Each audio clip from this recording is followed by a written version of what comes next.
The Chicago Bulls have to address this. What started out as a beautiful start to the season became sour really quick. And after going 3-7 in their last 10 games, we can pinpoint to numerous factors for the Chicago Bulls' decline. However, defense has been the glaring problem for this team. Hello, my name is Isaias Jackson Jr. Thank you guys so much for tuning into Bulls Digest. We got to get into the Chicago Bulls defense. Although you seen Stacey King, you go on ESPN and you read on the Chicago Bulls. There was a couple people that spoke highly on the Chicago Bulls defense at the beginning of the season. However, that has soured quickly. However, 67.5% of you guys are not subscribed. 32.5% of you guys are. And we appreciate you guys on both sides of the field. And look, I know we always talk about illnesses. We always talk about avoiding the illness bug that's out here right now. But look, I'm sorry, your boy looks like death here. Your boy is struggling, on top of the asthma, on top of the allergies. It gets bad over here. And if you want to avoid all of that, and of course enjoy the great run that the Chicago Bulls are going to go on after Thanksgiving break. Yes, I said it. Yes, I'm speaking into existence. We're going to follow it all. And if you want to be a part of that, hit that subscribe button, like and share. And thank you guys so much for tuning into Bulls Digest. Just how bad have things been for the Chicago Bulls on defense? Oof. Yeah. And even early on, I forgot what game it was. I want to say it was in the first 5 games when I was doing the video. And I was like, I don't see the hype about this Chicago Bulls defense. Now, obviously, I didn't word it like that. I'm not going to sit here and, toot my own horn and put words in my mouth. But the Chicago Bulls, especially this in terms of perimeter defense, it's disgusting. It's disgusting. There's no rotation in terms of switching and helping on defense. In terms of paint, in terms of points in the paint and helping out there, I think recently that has been more so of a problem for the Chicago Bulls. Perimeter defense, I feel like that's always been a problem, leaving guys open. And I want to say it was that Denver Nuggets game where shots just weren't falling in that third quarter for the Denver Nuggets for them to actually just run away, absolutely just run away with the game itself.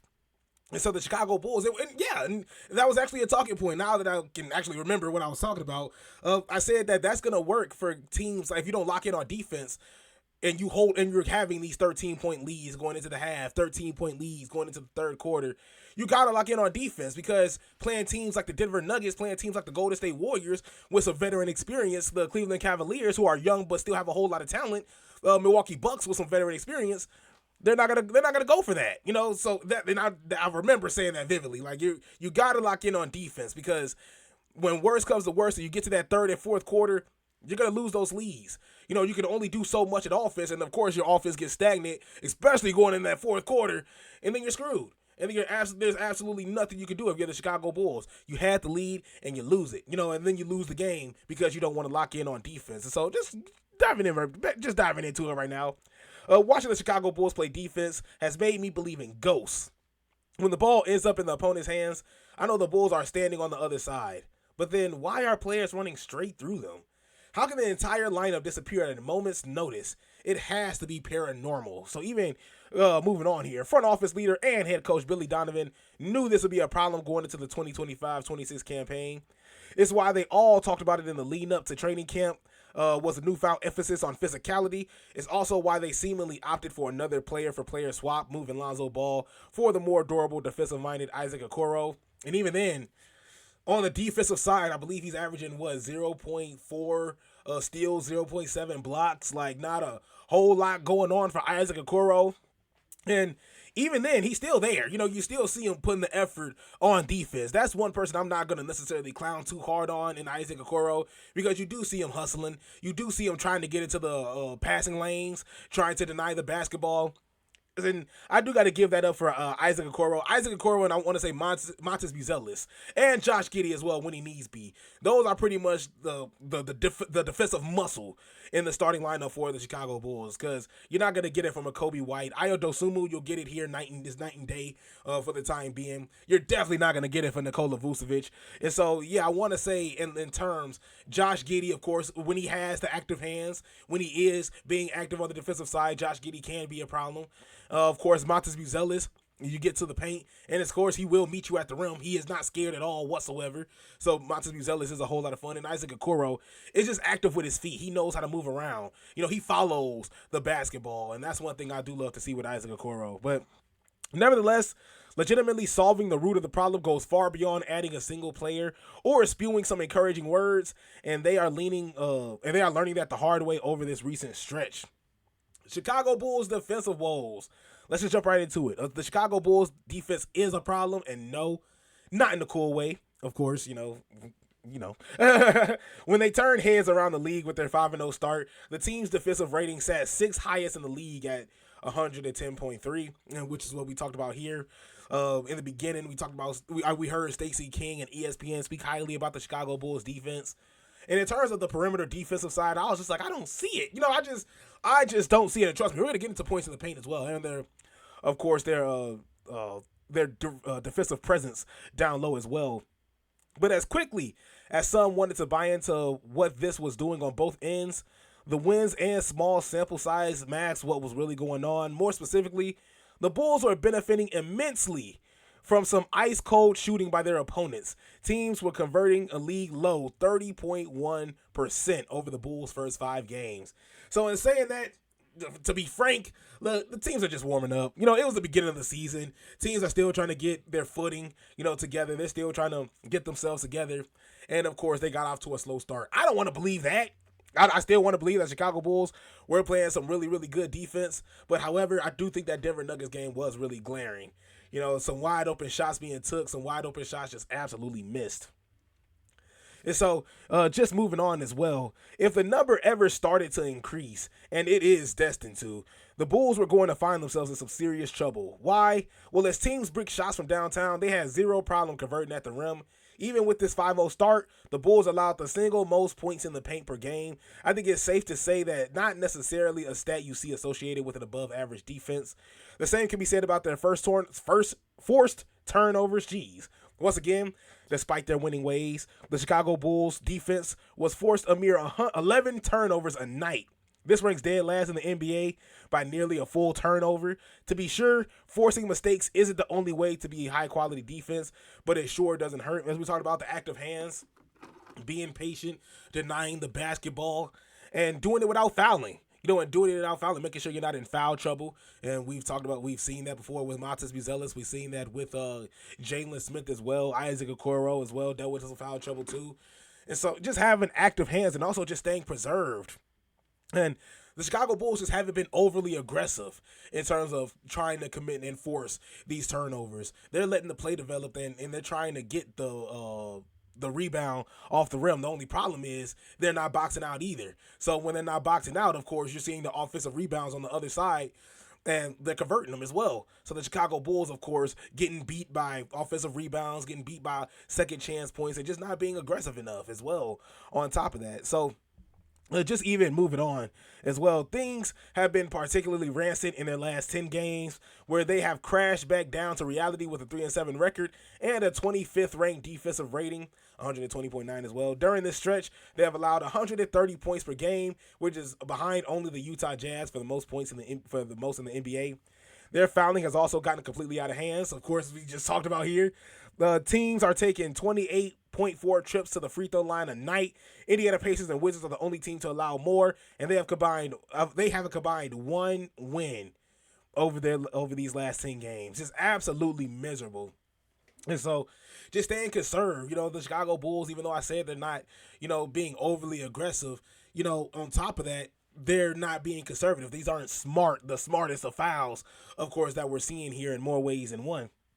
And I'm not going to be the one to critique and be like, oh, well, it was this game here that the foul calling was just egregious. We haven't gotten a game where Billy Donovan had to go to the podium and say, yeah, this is complete hogwash. This game was just complete, was complete cheeks. And when I'm trying to, censor myself, it's just like, this game was just complete cheeks. And there's nothing we could do here, in that instance. And so, just continuing on, Chicago has continued to allow a league high in points in the paint, and this reached new heights in their most recent loss. New Orleans dropped 78 points in the paint, which is tied for the third most by any team in the game this season. There was little to no resistance at the rim, and when there was, a whistle was blown. So, of course, you're seeing them foul at the rim. And, of course, you're not seeing them have an aggressive paint presence as well. Montes Buzelis, I do think, is one of the guys that, like I said, he's going to meet you at the rim. He's going to make sure you earn that basket. Whether he's going to block you, whether you're going to evade physicality and get to the rim and make the basket or miss or get to the free throw line, Montes Buzelis doesn't care. Montes Buzelis has shown that aggression on the defensive side that he's going to meet you at the rim. Nikola Vucevic, even though he is dealing with injuries as well, and he's been spotty on the defensive side, I wouldn't be even expecting anything from Nikola Vucevic from the defensive side. We've seen Jalen Smith try to get active as well. Hasn't done anything too crazy, but he is showing that he has active hands. He has grabbed up a couple amount of steals, as we've seen in the last game. And on top of that, like I said, he's not scared to beat you at the rim either. He is also going to smack the ball down back into your face if he needs to. So Jalen Smith and Montes Buzelis are pretty much the guys that I love to see when there is a drive to the basket. And you see somebody like a Jalen Smith or you see somebody like a Montes Buzelis there, you only get to imagine what is going to happen here in that situation. Nikola Vucevic, I won't necessarily call him cones, but he's not a force, in the paint in terms of rim protection. I won't necessarily put that on him at all whatsoever. And so, which sucks, which definitely sucks in more ways than one. But he's still getting traded. I still don't think Nikola Vucevic is going to last a full season this season with the Chicago Bulls. He should be traded before February. I'll say that in every video. But, of course, moving on, this incredibly poor defense has led to some serious problems cleaning the glass. Teams are scooping up offensive rebounds with ease and have an average league-high 20 points, second chance points a night dating back to November 7th. The Trailblazers and Pelicans have each scored 30 points by grabbing their own misses over the last week alone. Absolutely embarrassing. That's something that I'll never forget. My high school, same situation, second chance points. We're not rebounding the ball. My high school coach just punched a hole, just punched this board, just clean off, just broke it in half. I can't tell you what he said because there's, some vulgars there. But that's the feeling you get. That's the feeling you get when you do everything right on defense and yet there's an offensive rebound and, of course, a second chance point available. God forbid it's a three, that you just let up, as we talked about with the perimeter defense.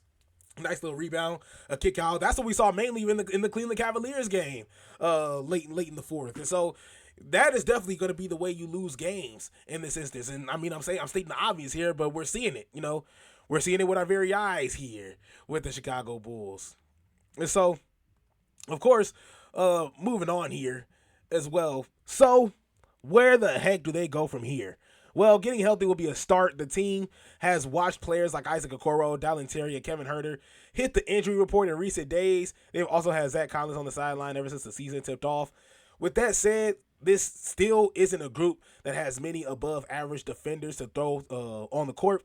This is going to have to be a team-wide effort to ramp up the physicality and play a tougher brand of basketball. Again, I highly doubt this roster is capable of being a top 10 unit, but that doesn't mean they can't muck things up and exert more of a collective effort. The sooner they start to understand that, the sooner my existential crisis can end. And he talks about if ghosts are real, but that's true. That's true. If you're looking at it in more ways than one, the Chicago Bulls just have to lock in, especially now that the team just keep dealing with injuries and injuries and injuries and injuries. Of course, going ahead to the Charlotte Hornets game, looking at the Charlotte Hornets game, you're dealing with a decent amount of people that are questionable for this game. You're looking at Isaac Okoro. You're looking at Nikola Vucevic. You're looking at Patrick Williams. You're looking at Kevin Huerter. There's a decent amount of guys that are questionable for this game. And your replacements, and I like to call them reinforcements, guys coming off the bench, not too heavy on the defensive side either. So that's pretty much where we're at with the Chicago Bulls in terms of the defensive side. You're right. And as of right now, I looked at it and, of course, looked at it on the standards in the NBA. Chicago Bulls are ranked 28th in the NBA in defense and just a defensive ranking as a whole. So it's just an absolute gut punch because you've seen the great work that the Chicago Bulls did early on, and you want them to build off of that. But if teams are just going to be running through you, just blowing right past you, getting their second chance points, and of course getting wide open shots at the perimeter, there's nothing you can really do. And of course, if you can't capitalize on that on the offensive side as well, and try to match the same energy and try to continue to score and continue to do well on the offensive side, there's not really a whole much you can do, and there's not going to be a whole much success going your way for the Chicago Bulls. But what do you think? Do you think the Chicago Bulls' main problem is defense, or do you think it's something totally different here? And right now, I guess the next problem could be injuries. Injuries have been played a huge part so far, and right now hasn't been anything too crazy. We haven't seen anybody gone for a crazy extended period of time. Zach Collins has been gone for a minute, but nothing too insane. And I don't want to speak. I'm done talking before something gets spoken into existence. Thank you guys so much for tuning in, and I'll see you guys next time.